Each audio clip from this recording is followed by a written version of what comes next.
Artificial intelligence એટલે કે AI tools કેવી રીતે કામ કરે છે? How do artificial intelligence AI tools work? Chat GPT, meta, Gemini AI જેવા જનરેટિવ એઆઈ ટૂલ્સ ચપટી વગાડતામાં આપણા સવાલોના જવાબ શોધી લે છે. પણ કેવી રીતે? શું તેમને પહેલેથી જ ખબર હોય છે અથવા તે પણ આપણી જેમ નેટ પર સર્ચ કરીને જણાવે છે? ચાલો સમજીએ કે તે કેવી રીતે કામ કરે છે. જનરેટિવ એઆઈ સવાલને કેવી રીતે સમજે છે? જ્યારે આપણે એઆઈને પૂછીએ છીએ કે ભારતની રાજધાની કઈ છે, તો તે એઆઈ માટે ઇનપુટ હોય છે. તેને પ્રોમ્પ્ટ કહે છે. ત્યારબાદ એઆઈ ભારત અને રાજધાની જેવા મુખ્ય શબ્દો કે કીવર્ડ્સને પકડે છે અને સવાલને સમજવાની કોશિશ કરે છે. એઆઈને શીખવવા માટે તેને પુસ્તકો, વેબસાઇટ, લેખો અને તેની સાથે થયેલી આપણી વાતચીત જેવો ડેટા આપવામાં આવે છે. તેને ટ્રેનિંગ ડેટા કહેવામાં આવે છે. એઆઈ તેનાથી પેટર્ન અને ભાષા સમજવાનું શીખે છે, જેથી તે આપણા સવાલોના સાચા જવાબ આપી શકે. અમુક બાબતોમાં, જેમ કે મોસમ કે તાજા ખબરોની માહિતી, તે ઇન્ટરનેટ પરથી લે છે. ત્યારબાદ મળતા આવતા સવાલોની પેટર્ન શોધીને સંભવિત જવાબ આપે છે. જેમ કે નવી દિલ્હી ભારતની રાજધાની છે. આને કહે છે આઉટપુટ. પ્રોમ્પ્ટ જેટલો સ્પષ્ટ હશે તેટલું જ સચોટ જવાબ મળશે. ચાલો થોડા ખરાબ અને સારા પ્રોમ્પ્ટના ઉદાહરણ દ્વારા તેને સમજીએ. ધારી લો કે તમે પ્રોમ્પ્ટ લખ્યું, મને પ્રોજેક્ટમાં મદદ જોઈએ છે.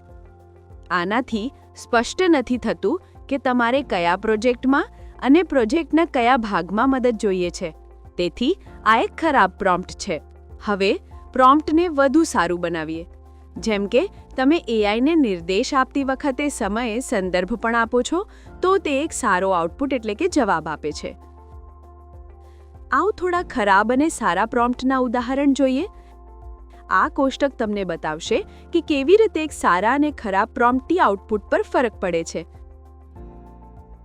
મારું રેઝ્યુમે બનાવવો ખૂબ જ સામાન્ય છે, પણ જેવું તમે તમારા પ્રોફેશન અને પોતાની જરૂરતો ઉમેરો છો, તો એઆઈ એકદમ સચોટ ફોર્મેટ દેખાડશે. અને જ્યારે તમે કંઈક બનાવવા માંગો છો, જેમ કે ઘરનું ચિત્ર, તો જેટલી વધારે વિગતો આપશો, તેટલું તમારી કલ્પનાની નજીકનું પરિણામ મળશે.